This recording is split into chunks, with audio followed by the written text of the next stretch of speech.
بسم اللہ الرحمن الرحیم الحمد للہ رب العالمین الرحمن الرحیم مالک یوم الدین ایاک نعبد و ایاک نستعین اہدنا الصراط المستقیم صراط الذین انعمت علیہم غیر المغضوب علیہم ولا الضالین اللہم صلی علی محمد وعلی آل محمد کما صلیت علی ابراہیم وعلی آل ابراہیم انک حمید مجید اللہم بارک علی محمد وعلی آل محمد کما بارکت علی ابراہیم وعلی آل ابراہیم انک حمید مجید۔ کتاب مشکوٰۃ المصابیح، اس کا پہلا باب ہے ایمان۔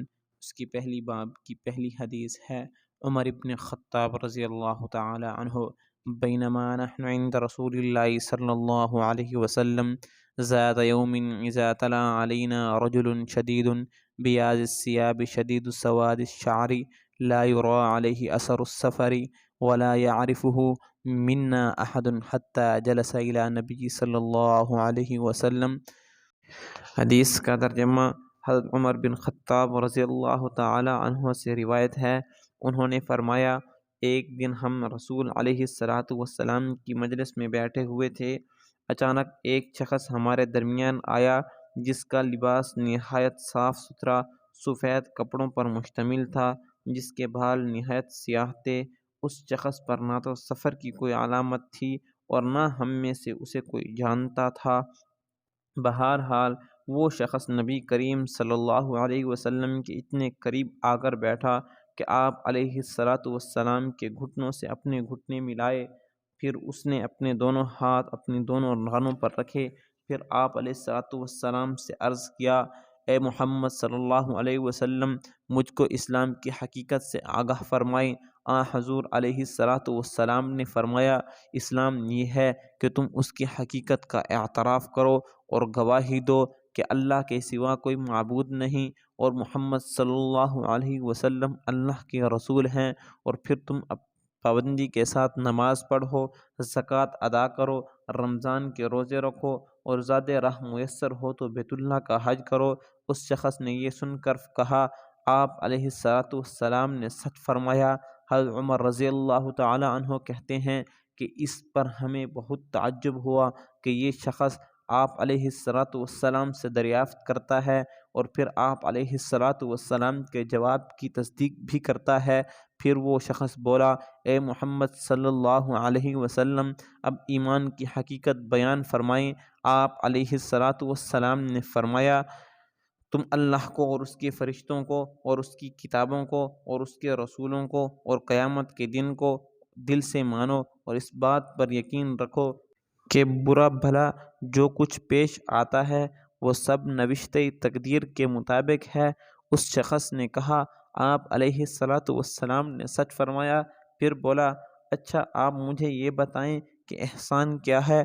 حضور علیہ السلام نے فرمایا، احسان یہ ہے کہ تم اللہ کی عبادت اس طرح کرو گویا تم اس کو دیکھ رہے ہو۔ اگر ایسا ممکن نہ ہو، یعنی اتنا حضور قلب میسر نہ ہو سکے، تو پھر وہ تمہیں دیکھ رہا ہے۔ پھر اس شخص نے عرض کیا، قیامت کے بارے میں بتائیے۔ آپ علیہ السلام نے فرمایا، اس بارے میں جواب دینے والا سوال کرنے والے سے زیادہ نہیں جانتا۔ اس کے بعد اس شخص نے کہا، اچھا اس کی کچھ نشانیاں ہی مجھے بتا دیجئے۔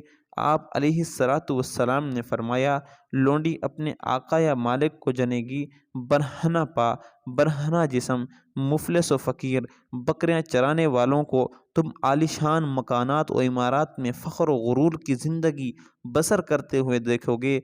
حضرت عمر رضی اللہ تعالی عنہ کہتے ہیں کہ اس کے بعد وہ شخص چلا گیا۔ میں نے آپ علیہ السلام سے فوراً دریافت نہیں کیا بلکہ کچھ دیر توقف کیا۔ پھر آپ علیہ السلام خود ہی مجھ سے پوچھا، عمر جانتے ہو سوالات کرنے والا وہ شخص کون تھا؟ میں نے عرض کیا، اللہ اور اس کا رسول ہی بہتر جانتے ہیں۔ آپ علیہ السلام نے فرمایا، یہ جبرائیل تھے جو تم لوگوں کو تمہارا دین سکھانے آیا تھا۔ اس روایت کو حضرت ابو ہریرہ رضی اللہ تعالی عنہ نے بھی چند الفاظ کے اختلاف اور فرق کے ساتھ بیان کیا ہے۔ ان کی روایت کے آخری الفاظ یوں ہیں کہ آپ علیہ السلام نے قیامت کی نشانیوں کے بارے میں جواب دیتے ہوئے فرمایا کہ جب تم برہنہ پا، برہنہ جسم اور بہرے اور گونگے لوگوں کو زمین پر حکمرانی کرتے ہوئے دیکھو تو سمجھ لینا کہ قیامت قریب ہے۔ قیامت تو ان 5 چیزوں میں سے ایک ہے جن کا علم اللہ ہی کے سوا کسی کو نہیں ہے۔ پھر آپ علیہ السلام نے یہ آیت تلاوت فرمائی: اعوذ باللہ من الشیطان الرجیم، بسم اللہ الرحمن الرحیم، ان اللہ عندہ علم الساعۃ وینزل الغیث، آخر تک پڑھی۔ ترجمہ: اللہ تعالیٰ ہی کو قیامت کا علم ہے اور بارش کا کہ کب برسائے گا، اور وہی پیٹ کی چیزوں کو جانتا ہے، اور کوئی شخص نہیں جانتا کہ کل وہ کیا کام کرے گا، اور کسی شخص کو بھی نہیں معلوم کہ وہ کس زمین میں اسے موت آئے گی۔ بے شک اللہ تعالیٰ ہی جاننے والا اور خبردار ہے۔ یہ حدیث بخاری شریف میں بھی ہے اور مسلم شریف میں بھی ہے۔ امید کرتا ہوں آپ کو حدیث اچھی لگی ہوگی۔ اگر حدیث اچھی لگی ہے تو لائک اور کمنٹ ضرور کرنا، اور ابھی تک کسی نے سبسکرائب نہیں کیا تو سبسکرائب بھی کر دینا، اور ساتھ میں بیل آئیکن کے بٹن کو بھی ضرور پریس کر دینا تاکہ ہر آنے والی ویڈیو آپ تک پہنچ سکے۔ امید کرتا ہوں آپ کو ویڈیو اچھی لگی ہوگی۔ والسلام، اللہ حافظ۔